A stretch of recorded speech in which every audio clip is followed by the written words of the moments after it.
नमस्कार जय जगन्नाथ आपण मानक आम परिवार तरफ सरस्वती पूजा उपलक्षे हार्दिक शुभेच्छा शुभकामना। तो सकाଳେ अनेक कम सरला मो गच्छर आंब पत्र तोड़ी आनी तो आंब पत्र नुआ नुआ डिजाइन बनवाई नाना को मुझे नाना तंकर सुंदर भाव में बनाऊँ एपटे माँ आम घर को आसीगले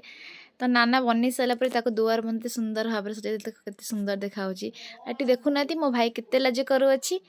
पूजा समय समस्त सब कम व्यस्त अच्छा एपटे नाना खीरी बनाऊँ तो प्रतिवर्ष खीरी भी भोग हुए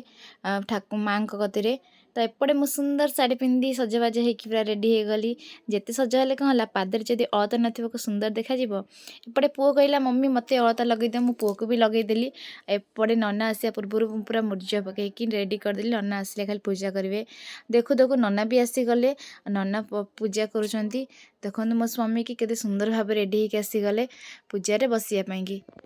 एपटे समस्ते सब कम लगी पड़ी आज सरस्वती पूजा आज मो पुअर खड़ी छुआ मो पु प्रथम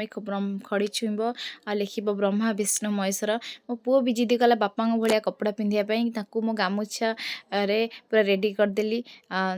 देख मो पु से सैड्रे बसी से जिद कर पूरा पिंधि से कपड़ा आ मो पु लिख ब्रह्मा विष्णु महेश्वर से लिखा पूर्व कहला मामा खड़ी सिलट मोर दरकार ताकू नहीं कि सांगे सांगे पूजा है तो ताकू नहीं कि घरे रखीदेला आउ एटी ठाकुर पाखे थोइलानी कहला कि नहीं जीव मु घरे रखीदे मामा मो खड़ी सिलट तो पूजा सरीगला तो ये नाना ये भोग रेडी कर चकड़ा करपटे मो घरे मो बालगोपाल ठाकुर रखी खीरी भोग करदेली आ खीरी माँ को भोग होला पिला माने आसते खाईदे तो चैनल को सब्सक्राइब करंतु।